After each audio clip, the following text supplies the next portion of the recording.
तो नमस्कार, जय हिंद, जय भारत।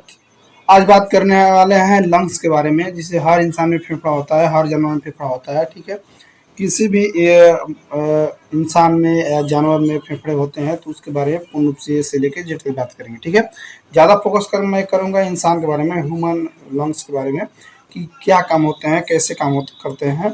ठीक है, एक क्यों महत्वपूर्ण अंग होता है। बता दो कि हमारे बॉडी में महत्वपूर्ण अंग कौन कौन से होते हैं। ब्रेन हो गया, लंग्स हो गया, हार्ट हो गया, ब्रेन, हार्ट, लंग्स, ठीक है, और किडनी। चार चीज इंपॉर्टेंट होते हैं बॉडी में। ठीक है, जो इसके अगर ये डिस्टर्ब होते हैं पूरा शरीर डिस्टर्ब होने लगता है, पूरा बॉडी डिस्टर्ब होने लगता है। ठीक है, तो इसके बारे में ए से लेकर जेड तक बात करते हैं। ठीक, तो आप अगर मेरे चैनल पर नए हैं तो मेरे चैनल को सपोर्ट कीजिएगा एंड सब्सक्राइब कीजिएगा। ठीक है, तो बात करते हैं टॉपिक का। ठीक है, तो बात करते हैं लंग्स के बारे में। ठीक, लंग्स क्या है तो बता रहा हूँ कि व्हाट आर यू लंग्स। ठीक है, कि you lungs make of a large part of the respiratory system. Okay, आपका कहा है कि रिस्पिरेटरी सिस्टम का पार्ट है। ठीक है, which is a network of the organ and the tissue that is always you to the breath. ठीक है, इसमें क्या होता है कि सांस लेने की क्षमता होती है, सांस ब्रीथिंग करने की क्षमता होती है। ठीक है, यू हैव टू लंग्स, कहते हैं दो प्रकार के लंग्स होते हैं, एक राइट होता है लंग्स एंड लेफ्ट होता है। ठीक है, on each in the side of the your chest in which in the also calls the throats. ठीक है, your the throats is the area your the body between your the neck and the your abdomen. ठीक है, ठीक, इसमें बताया गया है। और फिर इसके बारे में बात करते हैं। इसमें था हिंदी में, अब मैं सॉरी इंग्लिश में था, मैं इसमें ए टू जेड हिंदी में बताऊंगा ताकि आपको समझ में आ जाना चाहिए कि क्या है क्या नहीं। ठीक है, बता दूं कि लंग्स क्या है। बता दूं कि वायु में सांस लेने वाली प्रणालियों का मुंह के सांस लेने के अंग फेफड़ा या फुफ्फुस, जैसा कि इसे वैज्ञानिक या चिकित्सक की भाषा में कहा जाता है। जैसे ये प्राणियों में एक ऐसे जोड़े के रूप में उपस्थित होता है, जैसे फेफड़े की दीवार और संघ के गुणिकाओं को उपस्थिति के कारण स्पंजिती होती है। ठीक है, क्या होता है जब हम सांस लेते हैं तो पूर्ण रूप से क्या होता है कि फूलता है। ठीक है, इसमें क्या होता है कि छोटे छोटे छोटे छोटे कोशिका होते हैं। हम सांस लेते हैं इसमें छोटी छोटी कोशिकाएं फूलती है। ठीक है, फूलती है, फुलाना होता है ना, जैसे फूलता है, down up down up down, ऐसा होता है। ठीक है, ठीक, और इसमें बताऊंगा कि क्या होता है क्या नहीं, फिर बताऊंगा इससे आपके फेफड़े में श्वसन तंत्र का हिस्सा। ठीक है, क्योंकि बात करेंगे जिससे आपके फेफड़े में श्वसन तंत्र के हिस्सा में अंगों और ऊतकों का एक समूह है जो आपको सांस लेने में मदद करता है। ठीक है, एक ऊतक ही है जो आपको सांस लेने में मदद करता है। ठीक है, ये मदद करने के लिए आपको काम मिलकर काम करते हैं, दोनों मिलकर काम करते हैं। ठीक है, श्वसन तंत्र का मुख्य कार्य से क्या होता है कि ऑक्सीजन लिए, ठीक है, ऑक्सीजन का परिवहन करना और अंतरिक्ष कार्बन डाइऑक्साइड को बाहर निकालना। क्या होता है कि जैसे बता दूं कि श्वसन तंत्र का मुख्य क्या काम होता है कि हम जैसे ऑक्सीजन लेते हैं। ठीक है, तो ऑक्सीजन नहीं लेते हैं, कार्बन डाइऑक्साइड भी लेते हैं। ठीक है, तो क्या होता है कि ऑक्सीजन लेते हैं और कार्बन डाइऑक्साइड निकालते हैं। ठीक, जैसे हम ऑक्सीजन लिए तो जो अंदर हुआ, जो गया ऑक्सीजन गया था पहले, वो निकलेगा तब ना हम लेंगे तब। ठीक है, तो क्या होता है कि हम जब श्वसन तंत्र का काम होता है कि हम ऑक्सीजन लेंगे, ठीक है, और बाहर से ऑक्सीजन लेंगे और अंदर से क्या निकलेगा, कार्बन डाइऑक्साइड। ठीक, अब बताया कि फेफड़े कितने भाग में होते हैं। भैया फेफड़े दो भाग में होते हैं, एक दाएं भाग एक बाएं भाग, दो भाग में पाए जाते हैं। ठीक है, ठीक, अब बात करें जैसे उन्हें और बता दो कि कितने भागों में विभाजित किया गया है, तो दो भागों में विभाजित किया गया है। ठीक है, उसको एक आदान प्रदान करने वाले ऑक्सीजन है, जिससे शरीर में ऑक्सीजन और कार्बन डाइऑक्साइड का आदान प्रदान करने वाला काम करते हैं। ठीक है, अक्सर फेफड़े का मुख्य रूप से ये काम होता है कि आदान प्रदान करने वाले, मतलब कार्बन डाइऑक्साइड को बाहर निकालेंगे और ऑक्सीजन को अंदर लेंगे। ठीक, यही काम होता है। ठीक है, अगर बता दूं कि अगर फेफड़ा अगर किसी भी इंसान में अगर डिस्टर्ब होने लगता है या प्रॉब्लम होने लगता है, उसको लॉन्ग ब्रीथिंग होने लगेगा, लंबा लंबा सांस लेने लेंगे या डिफिकल्ट ब्रीथिंग लेने लेंगे। ठीक है, लंबी लंबी सांस लेंगे। देखिए किसी भी व्यक्ति के अगर जिस समझ में आया हो तो किसी बच्चे या व्यक्ति को, चाहे कोई भी ह्यूमन बॉडी में अगर किसी व्यक्ति को अगर नमूनिया हो जाता है, देखिए तो क्या होता है, नमूनिया में क्या होता है कि लंग्स में हल्का हल्का पानी भरने के जैसा होता है। तो क्या होता है ब्रीथिंग होने में उसको दिक्कत होती है, सांस लेने में उसको दिक्कत होती है, तो लंबा लंबा सांस लेने लगता है, ऐसा कंडीशन होता है। ठीक है, ये बता था कि इससे फेफड़े में दो अंग होते हैं जो हवा का ऑक्सीजन निकालते हैं, हवा से ऑक्सीजन निकालते हैं। ठीक है, और इसे आपके रक्त में संचार करते हैं मच्छर एवं पेशी, जो आपके फेफड़ों और हवा में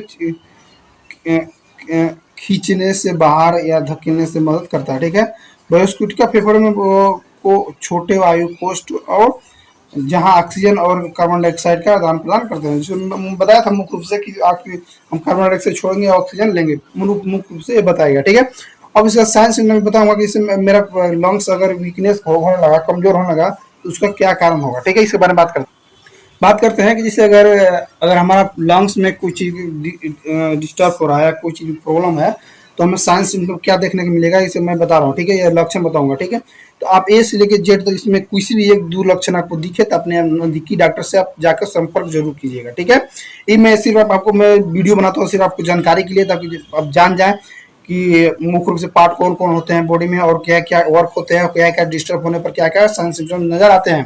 टोटल इसके बारे में ए से लेकर मैं जेड तक बता रहा हूँ। ठीक है, इसे बता रहा हूँ कि जैसे अगर लंग्स आपका डिस्टर्ब हो रहा हो तो बता रहा हूँ कि खांसी और बलगम होगा। ठीक है, इससे बलगम निकलना होगा। ठीक है, उसके साथ साथ क्या होता है कि जब आपका लंग्स डिस्टर्ब हो या गड़बड़ होता है लंग्स में, तो क्या होता है ब्लड भी आने लगता है, खांस रहे तो ब्लड भी आने लगता है।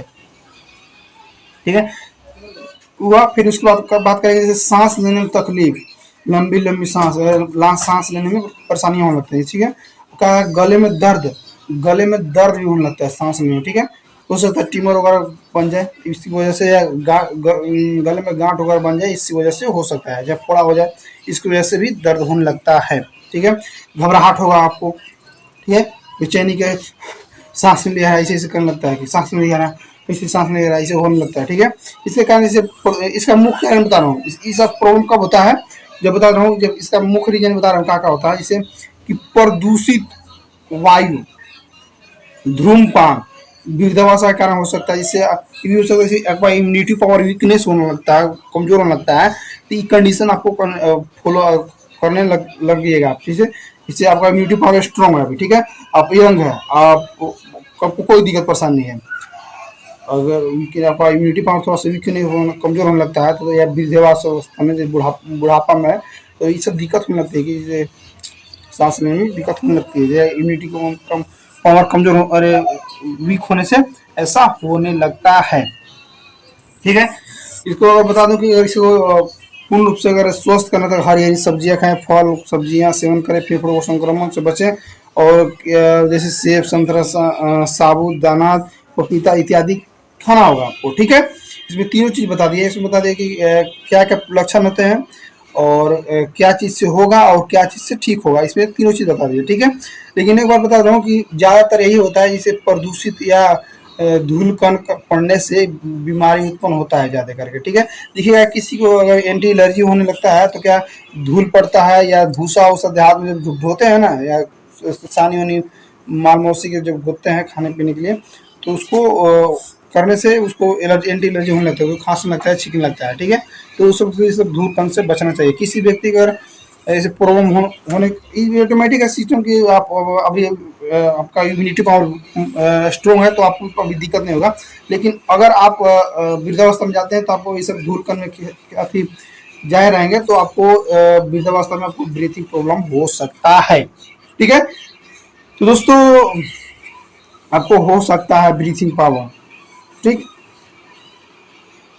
मैं बताया था कि सिम्टम में बताया था, फिर बता दूं कि इससे सांस लेने में दिक्कत होगा, फिर सांस लेने में तकलीफ, जब कोई भी काम करते हुए सांस लेने में या कुछ देर तक चलने लगे, तो कहीं भी काम कर रहे व्यक्ति तो कुछ देर में 5 मिनट 10 मिनट में हाफने लगता है स्ट्रॉन्ग में। ठीक है, उसका दो कारण से होता है, एक इनिमिया कारण हो सकता है, या खून में कमी कारण हो सकता है। मैंने देखा है बहुत सारे लोगों को कि क्या होता है कि अगर जैसे 10 कदम चल दिया ना तो लंबा लंबा सांस लेने लगता है, लेकिन उससे क्या होता है, हो सकता है एनीमिया के पेशेंट हो या खून की कमी होने से भी ऐसा होता है। ठीक है,